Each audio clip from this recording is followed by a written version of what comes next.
Hello students, NCERT exercise problem chapter 1 வந்து 1.6 நம்ம வந்து பார்க்க போகிறோம். ஃபஸ்ட்டு வந்து கொஸ்டினை நீட்டாக பாருங்கள். Calculate the concentration of nitric acid in moles per liter. ஓகேயா, moles per literனாலே நம்ம என்ன படிச்சிருக்கோம், மொலாரிட்டின்னு படிச்சிருக்கோம்.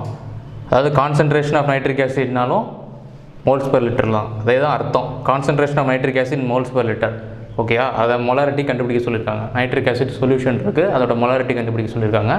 இன் a sample which has a density 1.41 grams per ml. அதாவது 2 கிலோ கொடுத்துருக்காங்க, ஒன்று டென்சிட்டி கொடுத்துருக்காங்க, இன்னொன்று வந்து மாஸ் பர்சன்ட் கொடுத்துருக்காங்க. நீங்கள் வந்து இமேஜின் பண்ணுங்கள், ஒரு 1000 ml ஒரு நைட்ரிக் ஆசிட் சொல்யூஷன் இருக்குது ஒரு பீக்கரில். ஓகேயா, அதோட டென்சிட்டி என்னது, 1 ml 1.41 கிராம்ஸ் நைட்ரிக் ஆசிட் இருக்குது. ஓகேயா, 1000 ml இமேஜின் பண்ணுங்கள் நைட்ரிக் ஆசிட், அதில் 1 ml 1.41 கிராம்ஸ் நைட்ரிக் ஆசிட் இருக்குது. ஓகேயா, and the mass percent of the nitric acid in it being 69%. சரியா, மாஸ் பெர்சன்ட்னா என்ன அர்த்தம், 100 கிராமில் எவ்வளோ பெர்சன்டேஜ் நைட்ரிக் ஆசிட் மிக்ஸ் ஆகிருக்கு அப்படின்ற மாதிரி கணக்கு. ஓகேயா, mass percent of nitric acid in பீயிங்னா 69%. அதே சொல்யூஷனில் 100 கிராமில் 69 கிராம் நைட்ரிக் ஆசிட் இருக்குது, மீதி ஃபுல்லாக தண்ணியாக இருக்குது. ஓகேயா, இதுதான் வந்து 2 ஹிண்ட்டு கொடுத்துருக்காங்க, டென்சிட்டி கொடுத்துருக்காங்க, மாஸ் பர்சன்ட் கொடுத்துருக்காங்க. இதை வச்சு நம்ம கால்குலேஷன் பண்ண போகிறோம். இதே வந்து 2 அப்ரோச்சில் சால்வ் பண்ணலாம். ஃபஸ்ட் அப்ரோச் நான் உங்களுக்கு சொல்லித்தரேன், அதே இதில் அடுத்த வந்து செகண்ட் அப்ரோச்சும் உங்களுக்கு சொல்லித்தரேன். ஸோ ரெண்டுமே பார்ப்போம். ஸோ ஓகே வாங்க, அதாவது இமேஜின் பண்ணுங்கள். ஓகே, இது வந்து ஒரு பீக்கர், இதில் வந்து 1000 ml இருக்குது. நம்ம வந்து மோல்ஸ் per லிட்டரில் தான் இது பண்ண போகிறோம், அதாவது மொலாரிட்டி கண்டுபிடிக்க போகிறோம். பெர் லிட்டருங்கும் போது 1000 ml nitric acid HNO3. Okay, இங்கே வந்து ஒரு வெயிங் மிஷின் இருக்குது. ஓகே, இந்த 1000 ml சொல்யூஷன் வந்து அதோட டென்சிட்டி கொடுத்துருக்காங்க 1.41 கிராம்ஸ் per ml.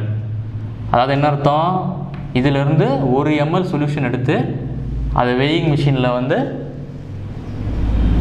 மெஷர் பண்ணால் அதோட மாஸ் எவ்வளோ இருக்குது, 1.41 கிராம்ஸ் இருக்குது.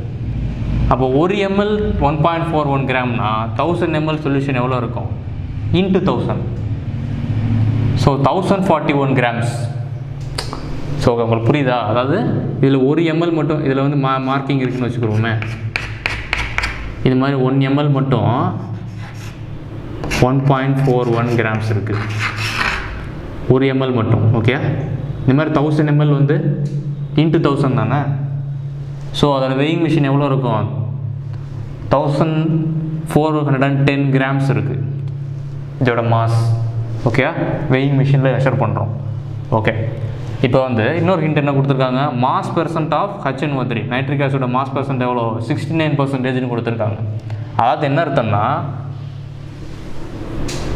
100 கிராமில் 69 கிராம் HNO3 இருக்குது. ஓகே, இப்போ வந்து இதே சொல்யூஷனில் வந்து 100 கிராம் இருக்குதுன்னு வச்சுக்கோம், வெயிங் மிஷினில் நம்மளுக்கு 100 கிராம் காட்டுது, 100 கிராம் காட்டுது. ஓகே, எவ்வளோ எம்எல்ன்றதெல்லாம் விஷயம் இல்லை, 100 கிராம் காட்டுது. இதில் 69 கிராம் வந்து நைட்ரிக் ஆசிட் இருக்கிறதா அர்த்தம், மீதி ஃபுல்லாக தண்ணி, டைல்யூஷனில் சொல்யூஷன் மிக்ஸ் பண்ணுறாங்க. ஸோ இதுதான் வந்து 2 ஹிண்ட்டு கொடுத்துருக்காங்க. இதே இதில் 100 கிராமில் 69 கிராம் நைட்ரிக் ஆசிட் இருக்குது. ஸோ ஓகே, இப்போ 100 கிராம் சொல்யூஷனில் 69 கிராம் HNO3 நைட்ரிக் ஆசிட் இருக்குன்னா 1 கிராம் சொல்யூஷனில், ஸோ ஓகே, இது வந்து வெயிங் மிஷினில் 1 கிராம் வந்து மட்டும் எடுக்கிற மாதிரி எடுக்கிறோம். இவ்வளோ அளவில் வந்து ஒரு சொல்யூஷன் இருக்குது, இது வந்து என்னது 1 கிராம் தான் காட்டுது மிஷினில். ஸோ 1 கிராம் சொல்யூஷனில் எவ்வளோ இருக்கும், 69 grams divided by 100 grams. 100 gram இந்த சைடு போய்டும். So 69 divided by 100. ஓகே, அப்போ 1 கிராமில் 0.69 கிராம்ஸ் தான் நைட்ரிக் ஆசிட் மிக்ஸ் ஆகிருக்கும். ஸோ 1 கிராமில் 0.69 கிராம்ஸ் நைட்ரிக் ஆசிட், அப்போ 1410 கிராம்ஸில் மொத்த சொல்யூஷனில். ஓகே, 1410 கிராம்ஸில் எவ்வளோ இருக்கும், 0.69 grams into 1410 grams is equal to 972.9 grams nitric acid மொத்த சொல்யூஷனில் இருக்குது. ஓகே, இங்கே வந்து எம்எல்லில் பேசல, கிராம்ஸில் பேசுகிறாங்க. ஸோ கவனமாக பாருங்கள். ஸோ மோலார் மாஸ் வந்து எப்படி கால்குலேட் பண்ணுவோம்? HNO3க்கு ஹைட்ரஜனுக்கு 1.0079, நைட்ரஜனுக்கு ஆக்சிஜனுக்கு இன்ட்டு 3, ஸோ 16 × 3 எல்லாம் கால்குலேட் பண்ணோம்னா 69.0146 grams per mole. Molar mass calculation உங்களுக்கு தெரியும். ஸோ மொத்த சொல்யூஷனில் 972.9 grams இருக்குது. 1 மோலுக்கு வந்து இவ்வளோ grams nitric acid.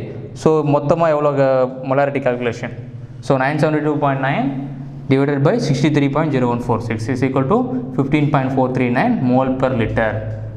That is the molarity, 15.439 moles.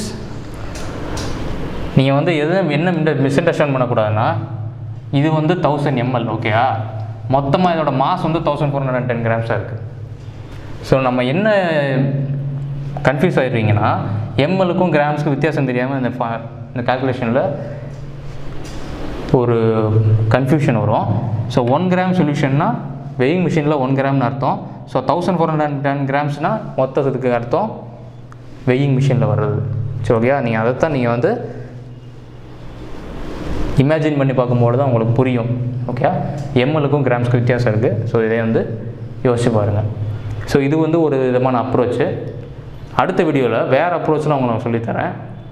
அதே தான், பட் வந்து ஃபார்முலாவில் சப்ஸ்டிட் பண்ணுறோம். அதுக்கு என்ன வித்தியாசம்னு சொல்லி நீங்கள் வந்து ஃபஸ்ட் நோட்டில் வந்து இதை வந்து எழுதி வச்சுக்கோங்க.